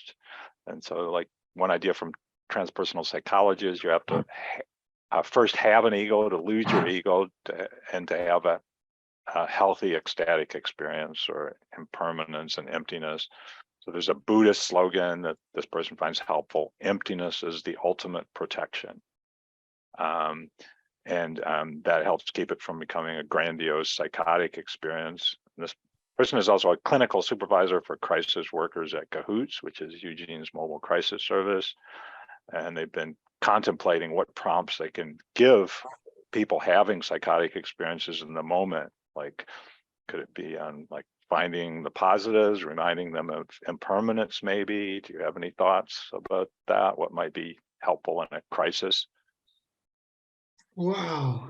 Yeah, really interesting. I mean, on the first point about you need to kind of have an ego before you dissolve your ego, that definitely makes sense in terms of us as, me and my friends as teenagers.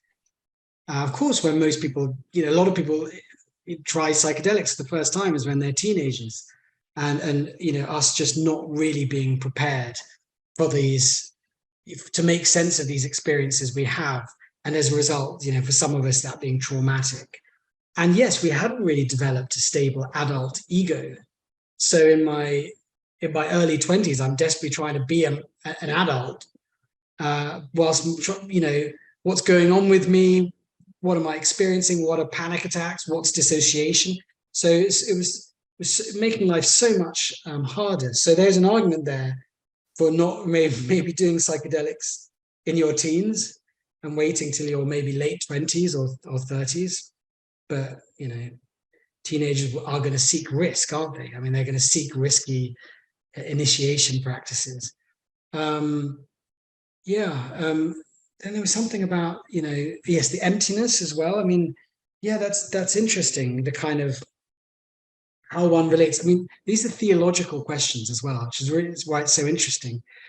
What's your theology of ecstatic experiences?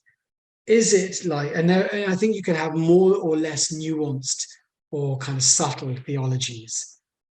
You can have the theology, this is all just brain noise and it's meaningless.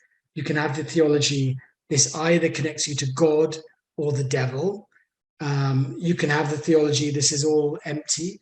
I found very helpful the kind of theology that I came across on a Vipassana retreat, that kind of classic Goenka Vipassana retreat, which some people might have done.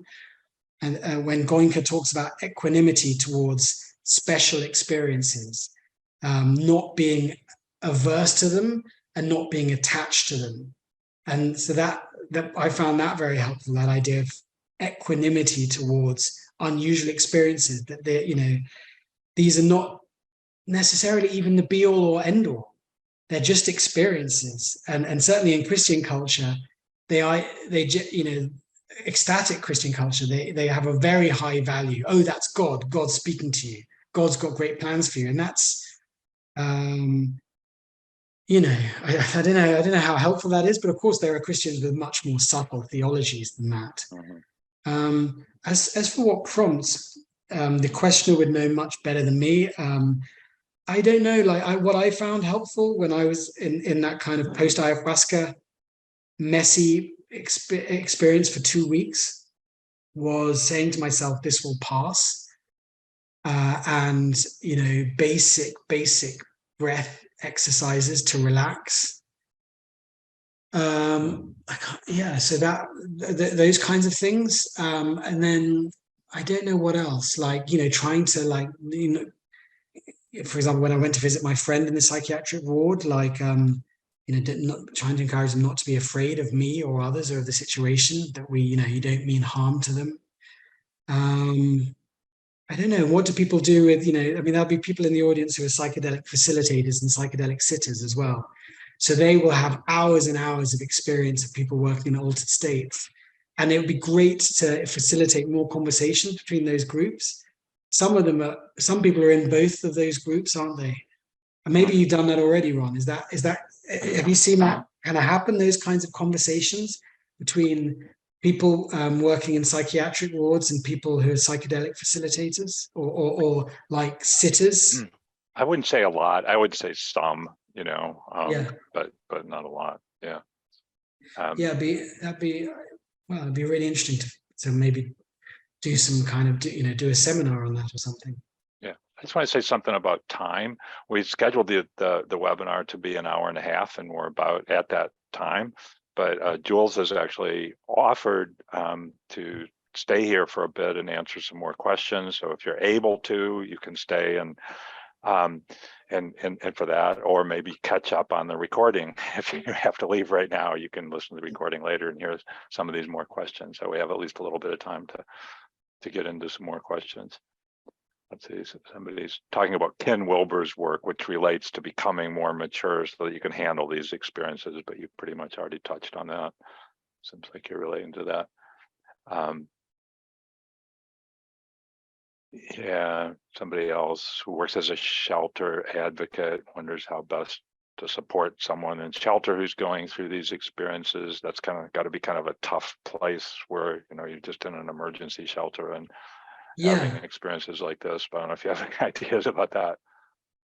No, I mean, it makes me think of, like, there's I think there's resources to be developed. I mean, for example, the Challenging Psychedelic Experiences Project, we are very much inspired and influenced by the work of Willoughby Britton at Brown University, who has a project researching adverse meditation experiences. And she's, she and her colleagues have researched that for over 10 years, produced a lot of papers, all the different kinds of adverse experiences people can have after meditating, sometimes just for a few minutes a day, sometimes after intense retreats. And I think they've thought about support services. And Willoughby Britton started a charity called Cheetah House, which offers support for people who have sometimes extended quasi-psychotic experiences. And think about so many people are taking and going to take psychedelics, and there isn't much. There aren't many resources for people who might have extended difficulties. So it's interesting to think about what kind of resources could be provided or a need. There are things like peer support circles, which sometimes happen online, one or two in cities, in the US or Australia or UK. And then, because the risk as well is that people have difficult spiritual or psychedelic experiences, and then it's kind of out of the frying pan and into the fire. They might go for, support from people who might give them a very strong dogmatic interpretation of their experience. I have a friend who had psychotic episode after taking lots of drugs at university, and he went to a spiritual healer who said to him, "This is your karma because you were a Nazi in a past life." Others who might say you are demonically possessed, and you need to do a shamanic exorcism. So this is why it's interesting to think about, evidence, crowdsourced evidence-based approaches to what people find helpful and unhelpful, like asking people, okay, what was it like? What did you find helpful? Using those kinds of that data of people's stories and experiences to then feed back into what people provide. At the moment, we only have the expertise of integration experts saying, I know what what helps people. I know what's going on. I know what helps people because there's no empirical evidence. Yeah. Someone's saying they're troubled by the metaphor of a continuum, which at least to them places mysticism and psychosis in a dichotomy, and they would say that the messages you're saying they think could be as readily expressed as just alternative constructions of states of consciousness, and just and not using the continuum. Anyway, I don't know if you have any thoughts about I mean, that. like, this is the first time I've used that phrase. I liked it. I came across it in Isabel Clarke's book. I think it was Mike Jackson who used it, but a few authors in it use it. Why I like it and why I used it today rather than just talking about spiritual emergencies is what I'm uncomfortable with spiritual emergencies is the bracketing of certain types of experience from other types of psychotic experience. And so the continuum is the idea that these are connected.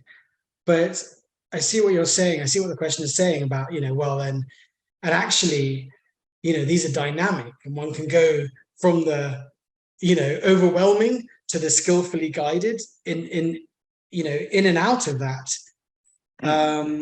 So this, I suppose, point taken. I suppose what I'm trying to emphasize is that these are connected and related. Yeah. One metaphor I've used is thinking of ecstatic experiences as being going out into the wilderness beyond, our normal whatever. And when you go into the wilderness, you can have great experiences. Look how awesome and wonderful this is. And you can also get lost and life-threatening situations and need to be rescued. But in some sense, they aren't really two different places. They're just a different relationship with those places. And then, of course, you can have some trips that are mixed, somewhat miserable, but somewhat glorious. And so it's a metaphor. Yeah, that's right. Yes. I mean, you could just talk about, yes. Well, I mean, I think some researchers don't even use, there are researchers who use, the terminology here is fascinating. There are researchers who use mystical experiences, spiritual experiences, peak, all of these are loaded terms, peak experiences.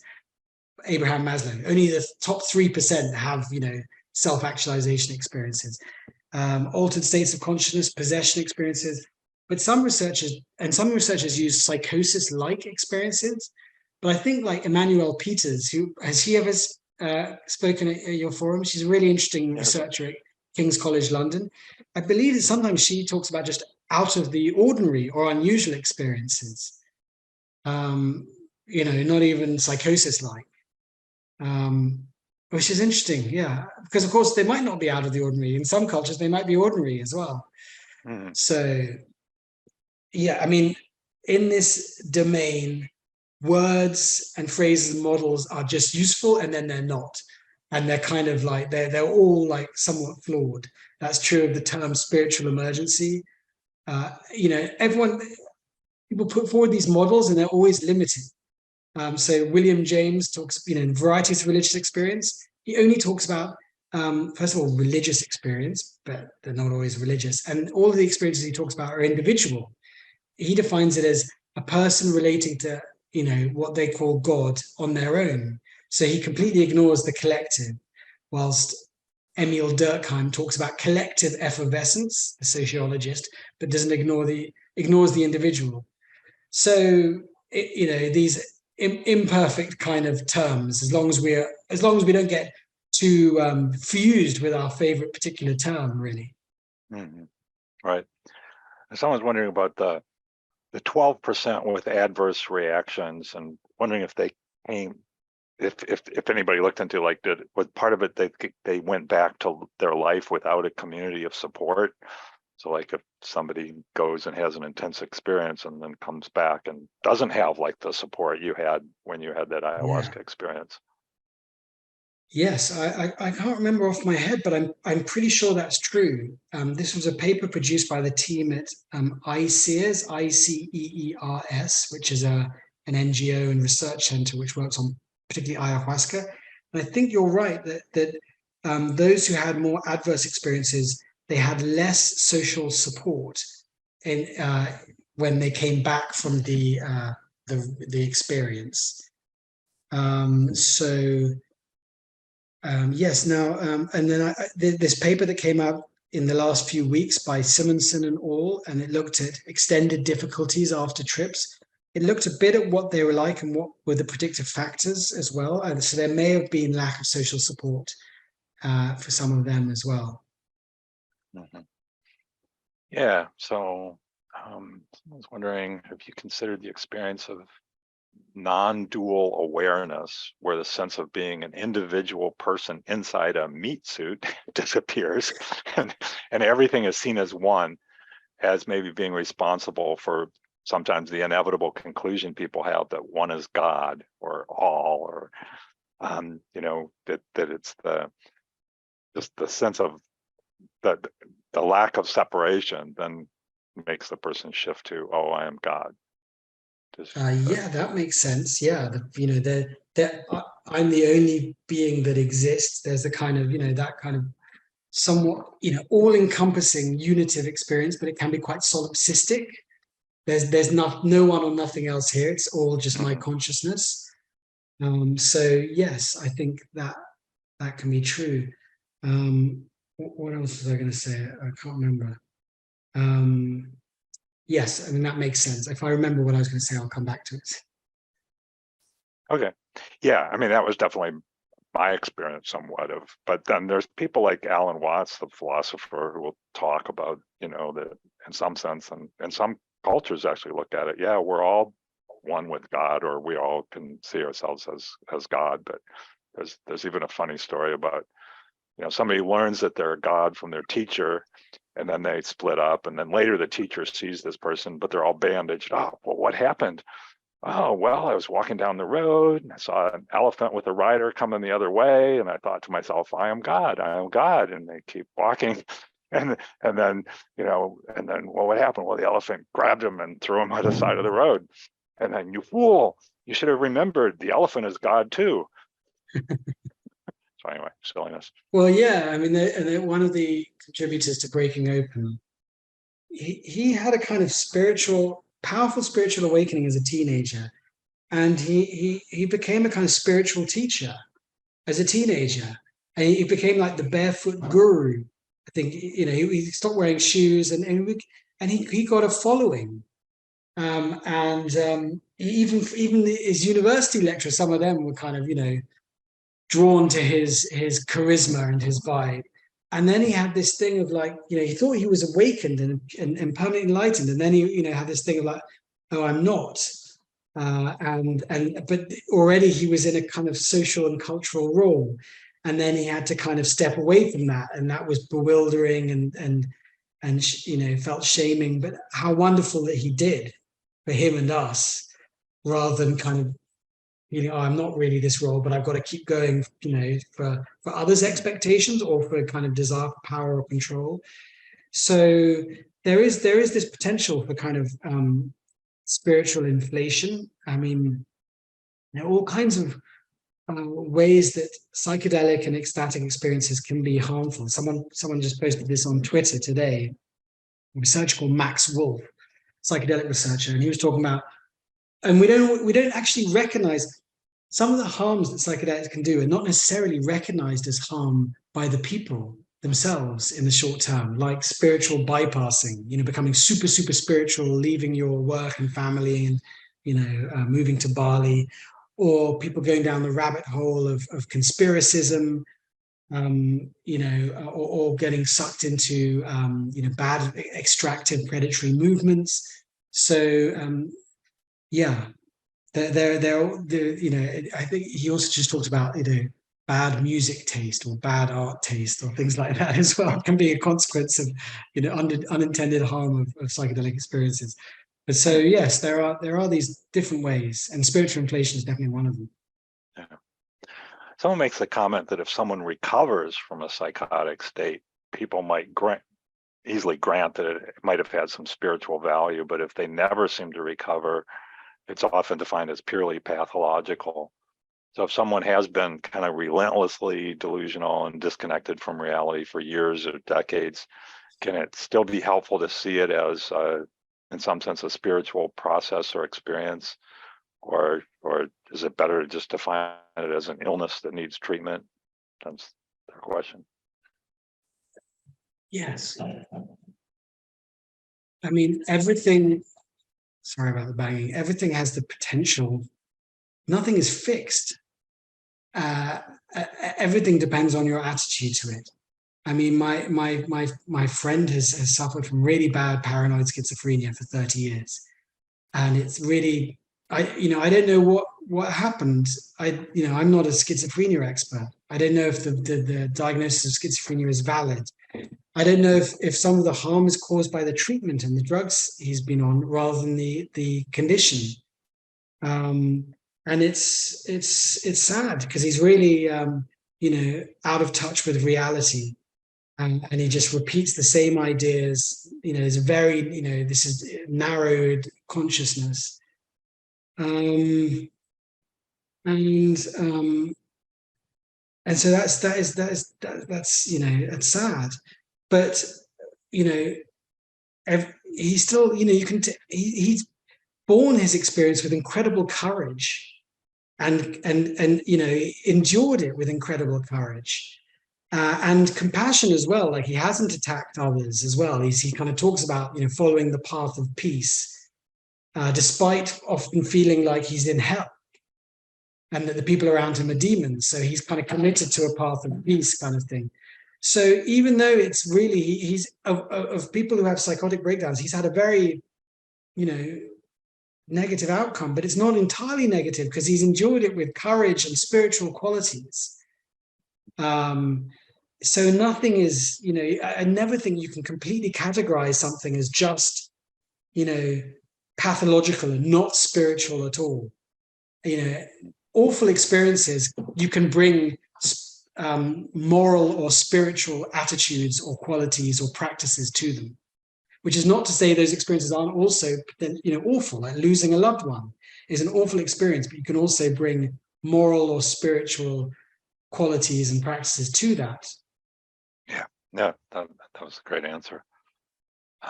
Someone's wondering if you could speak to the link between modern day psychics and being able to tap into ecstasy or flow states.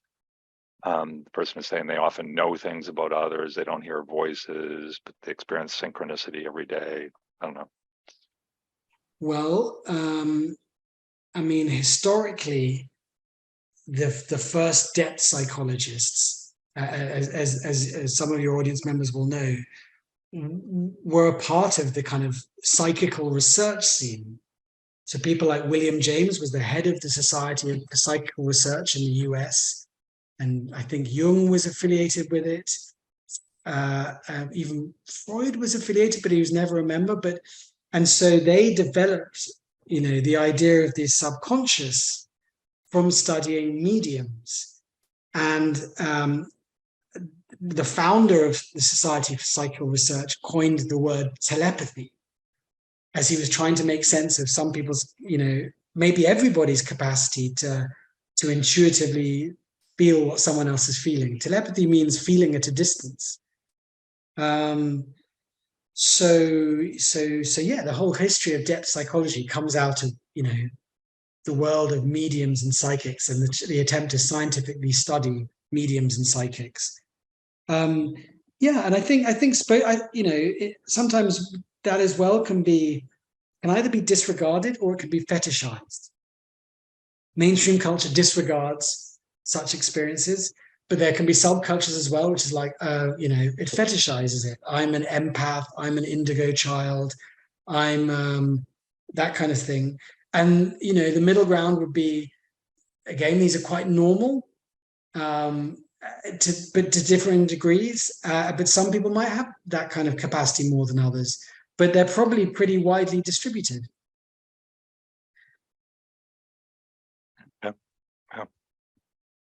Someone is wishing you could address the phenomena of medically supported use of hallucinogenics as being okay now, while using substances for the same reason, like to relieve discomfort from trauma, is considered wrong.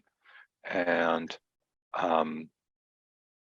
they're saying when medical professionals control the use of psychedelics, it troubles them, but but at the same time, they recognize it's better for people to have a safe environment if someone knows wrong, if something goes wrong, which they don't always have if they're using them on their own. So anyway, Actually a complex picture, because there is psychedelic therapy, and that's on, some of it's available, like ketamine therapy is available now. Australia just passed laws for psychedelic therapy, and there are trials for things like mushroom therapy and MDMA therapy for mental illnesses. But there are also over 200 psychedelic churches in the US, most of which were founded in, very few of which have legal protection, but a lot of them are in kind of legal disputes. So there's lots of them. There's lots of psychedelic retreat centers. There are companies launching in psychedelic, retreat centers. And then there's a lot of just recreational use. There's a lot of psychedelic dispensaries now, online companies. So there are multiple different formats, and it's an open question. What avenues will prove more popular than others? In the last few weeks, a number of psychedelic companies have gone bust, which has led people to think, is venture capitalism the right kind of framework for psychedelics? Because there can be a pressure to really scale out.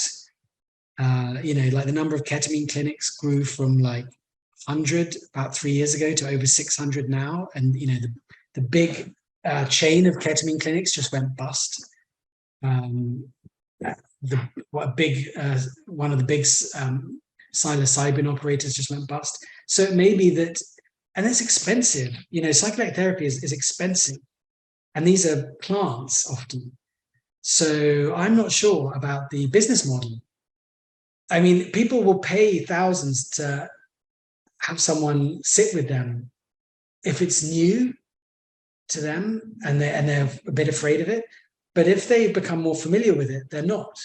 They're going to maybe pay $50 or $10 to go and take it with other people in a psychedelic church, or just take it with their friends.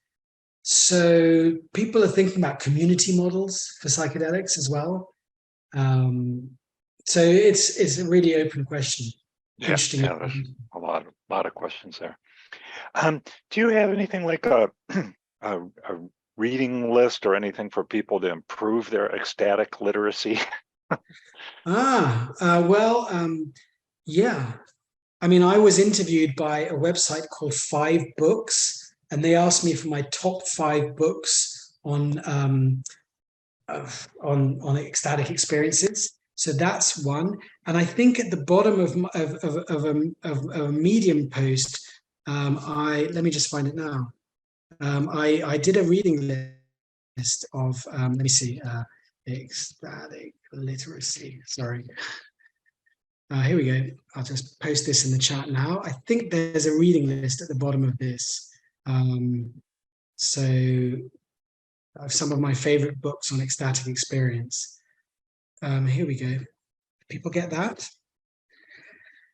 So that's, that's about ecstatic literacy. And I believe, I linked to some books in that. There's really fascinating research over the last 150 years. And then, of course, much longer than that as well.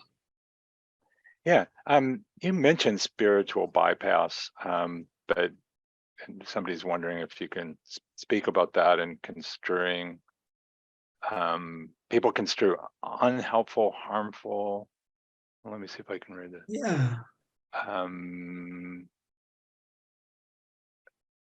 And how that might be sometimes contributes to experiences becoming unhelpful.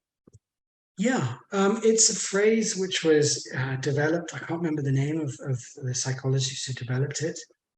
But it's when someone has an ecstatic experience and they move into a very heightened spiritual state, and there is a kind of a denial of everything that doesn't fit with that heightened state. So it's very much everything is love and light, just good vibes, just positivity, and and there's a kind of denial of the mundane, the everyday, or the negative. And people can often try to maintain that very heightened, super positive, love and light state. They might then just, avoid their problems, literally leave their home situation, and take kind of spiritual flight to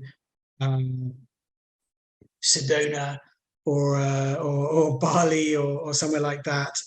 And it can last for weeks, and then there's a kind of a come down afterwards as well. So it's a kind of flight to transcendence. But I think supposedly the key word would be escapist. It's a form of ecstatic experience which is somewhat escapist into a kind of heightened transcendent state, rather than a confrontation with genuine issues in the outside world, and a kind of reintegration of wisdom and learning. There hasn't been that much work on it, but it's something that people talk about and notice in psychedelic culture, where people talk about spiritual bypass and ego inflation, messiah complexes, these kinds of things is sometimes cropping up in psychedelic spaces. Yeah. Someone's wondering about if you know of any research into the rates in the West of what's deemed schizophrenia or other psychotic disorders, and the rates in more traditional societies where they might still have containers or rituals for ecstatic experiences. And this person is familiar with the World Health Organization studies that found that industrialized countries had higher rates of persistent schizophrenia. And related to that question, I did talk to a Native American leader once who said that his understanding from the traditions of his tribe was they didn't have what we think of as long-term chronic mental illness before, that things were treated. That was at least his assertion, but that's not research. It's really interesting. I only know that famous World Health Organization study and one or two others, but I know it's kind of, for example, I interviewed someone called Adam Aronovich, who's an anthropologist who also worked as a kind of ayahuasca facilitator while studying it anthropologically. And I know that what got him interested was he worked in a psychiatric ward in Israel, and he became very interested in the fact that other cultures seem to relate to and deal with altered states better than Western cultures. And that's what started him looking at kind of cultural psychiatry and different cultural approaches. I think he talked about, I haven't published the interview yet, but he talked about, an Ethiopian who came to the ward because they're Ethiopian Israelis of Ethiopian origin. And the Ethiopian was like, you're treating this wrong. This is a jinn. This is a jinn possession, and I need a czar ritual. And that's, and the czar ritual is like a collective communal party to, as far as I understand it, to exercise the jinn possession. And it's something the whole community does together. And my friend Adam Aronovich was like, that sounds better than what's happening here. I also can mention that there's a historian of psychedelics called Mike J, who wrote a great book on mescaline, which is the drug in peyote. And he's also done work with Native American, he's gone and stayed with Native American tribes and studied their use of peyote. And what they said to him was that things like bad trips hardly ever happen. They don't have that, idea. And that he suggests, and I wrote a piece on this, it's called something like, do bad trips happen less often in indigenous settings? Part of it is that we don't have stable cultural meanings for psychedelic experiences and ecstatic experiences. And the first time one of the first times that Westerners took peyote was in Brooklyn in about 1910, one of the first recorded written accounts. Mabel Dodge and her bohemian friends. And in this small group, one of them had a psychotic experience and ran off into Brooklyn because he had no map for what was happening to him. Whilst in Native American culture, from what Mike was saying, there's a more settled cultural meaning for these experiences. So there is that, just like what's going on can feed into like emotional aversion and fear in relation to your experience. Yeah, that's clearly said. Somebody's wondering what do you think people use to justify the radically different social responses to like induced psychedelic experiences versus experiences where somebody becomes psychotic without taking a drug? I mean, there seems to be such different response in our culture, but what do you think justifies, how do people justify that? Or what do you, I don't know. Yeah. I mean, yeah, I don't know. There's I mean, it's about, when someone's taking a psychedelic drug, you kind of, it's usually in a cultural container. They're not just walking down the street. They're usually with their friends or at a kind of at a psychedelic party or at a retreat. So there's something about the cultural context, the cultural expectation. It's known that it's temporary. That person might be screaming and thrashing about now, but you kind of know that probably they're going to be, back to normal in 4 or 5 hours. So there's less fear of it, because they're not obeying social rules now, but they're in but they kind of are within that context. They're in an ayahuasca retreat, so it's known that that's how people sometimes behave. Whilst within everyday society, it's like, what's that person doing? Are they mad? Is that they're not obeying social rules? Are they a threat to me? Are they a physical threat to me? And that's I sometimes feel like I've never really written on it, but like societies have social norms, and people in altered states don't always obey those social norms. So there will always be some stigma around it. And maybe we can lessen it and improve our ecstatic literacy and our cultural understanding of altered states. But even I think even in non-Western cultures, these kinds of states might be considered weird and disruptive and potentially kind of dangerous. So it's never that everyone's going to go, oh, that's fine. They're in a kind of powerful altered state. No, no biggie. They're always going to be a bit like unusual and potentially dangerous. Yeah. Just one last question. Do you see, or could you comment on how artificial intelligence might be driving the current interest in human mind expansion? Yeah, well, it's an interesting question, because it's it's happening so fast now that everything else feels like a sideline. Here I am working on my kind of how to support people who have bad trips, and then there's this like every week a new model of AI that's fascinating. I suppose it's a bit separate, but let's think about the connections. For example, researchers came to us and said, can we use AI to analyze the responses to your survey?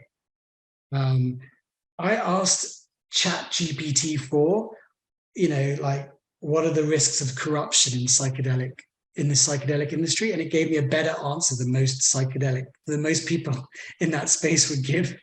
So it's, I can also say that people are beginning to think about AI working in psychedelic therapy. The first AI model, one of the first that was built, was a therapist. It's called Eliza in the 70s. And that might well be a way that people reduce the cost of psychedelic therapy. I don't know what your audience makes of that. I remember when I took ayahuasca in a group retreat setting, it felt like the most incredible group virtual reality machine, which was taking your fears, hopes, desires, dreams, ancestry, and kind of manifesting it as a lucid dream. But it was also a collective lucid dream, so our visions were feeding into each other. So this was like the most extraordinary technology. And I don't know how, that people are talking about combining psychedelic therapy with AI and VR, but in a way I don't see what it could add to the technology of ayahuasca. Like a VR headset would be just in the way. But who knows? So anyway, I can certainly say that people are thinking about the overlap between AI, VR, and psychedelics. Interesting, but also scary. Like a lot of this stuff is interesting, but it has, like, your whole point is it has dangers, and and to Yes, think and I through and mean, appreciate the double-sided nature of them. well, right. And I think one of the impacts of both meditation and psychedelics is de-automization. The habitual can become not so taken for granted, and derealization, both sought for and unsought for. So this psychedelic and a hardcore meditator just posted, how real does reality seem to you? Quite real, not very real, quite virtual.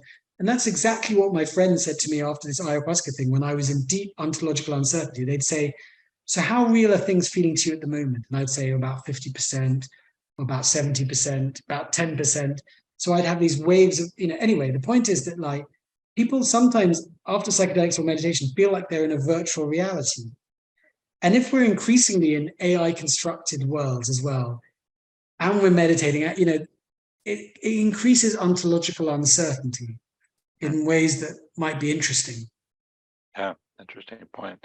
Well, thanks so much for coming and sharing, what you have with us today. It's really great. You've obviously put a lot of work into thinking of this, and the fact that you have looked at both sides, not just the romantic side of it and not just the pathology side of it, but hey, there's maybe both. It's a complex picture, and let's become literate in that and find out how to navigate around. Because like you say, this is important to people to get beyond the rational, and to increase the bandwidth is important. Right. And psychedelics are so hyped at the moment, and it would be great if some of that could feed into psychosis research, which is not hyped at all, but is really important because it's people can lead to intense suffering. So it's just interesting to think about how to connect those worlds and how to get some of that funding for psychosis research. And I'll just end by talking about the EPRC is really worth checking out, because I think they're trying to do something like that. The Emergent Phenomena Research Consortium, which Daniel Ingram set up. But I think others are as well. And how to get more funding and people to take psychosis research more seriously and see it as exciting. Yeah, great. Well, thanks again. Bye, Thanks a lot. everybody. Thanks a lot, Ron. Bye. You're welcome.